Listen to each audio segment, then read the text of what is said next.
With that theme, in our Salford studios, Richard Bailey, Managing Director at BAM Construction, one of the UK's leading construction firms employing 2,500 people. Richard, good evening to you. Hi, Hugh. Thanks very much for coming in. Mentioning construction there, which was showing minus 0.3, what is your, I suppose, prescription for what's going on there? What is your logic for this kind of, why is it performing so badly? I think we're yet to see the private sector come back in any meaningful size. Certainly once you get outside of London and you go to the principal UK cities, Manchester, Bristol, Leeds and so on, there's very little activity. And also I think to remember that the government is still part way through an austerity programme. So although we can see the housing sector is definitely have an impact on other parts of the supply chain, we're certainly concerned about where this is going and looking to see what happens during the course of this year. What could change it for you? Well, I think encouraging the banks to lend is still an issue for us. The very few private sector developments we are involved in, a lot of the money is still coming from the Middle East and wider afield. So I think encouraging the major banks to lend to industry is still a good thing to be doing. Continuing to support public sector investment programmes and not letting them get delayed is another thing too.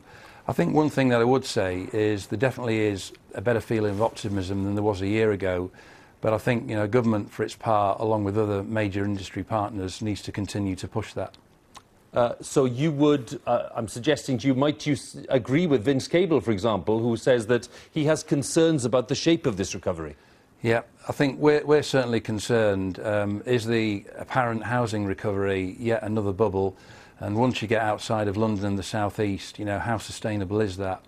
And certainly for our part last year, for every 10 jobs that we won, only one was in the private sector.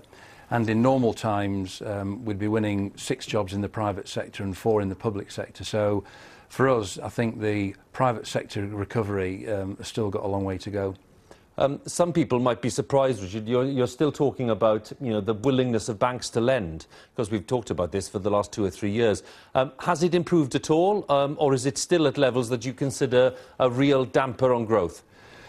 Certainly for our part, in our sector of building and construction, we're not seeing the main banks investing in new developments in our major towns and cities. And the handful of jobs that we are doing in London and elsewhere, I think, are probably 80 to 90% funded from overseas. When you look at the broad pattern of public spending and the fact that we're looking at a programme of cuts for the coalition, Danny Alexander telling us earlier that they're projecting 25 to 30 billion pounds of the cuts into the next Parliament, is that for you, that austerity plan, still valid? Given that we're seeing more growth, should they be easing off on that, or what is your take on that? I think we recognise that an austerity programme is necessary to get the economy rebalanced. We're certainly building a lot of buildings in the education sector, universities, colleges and what have you.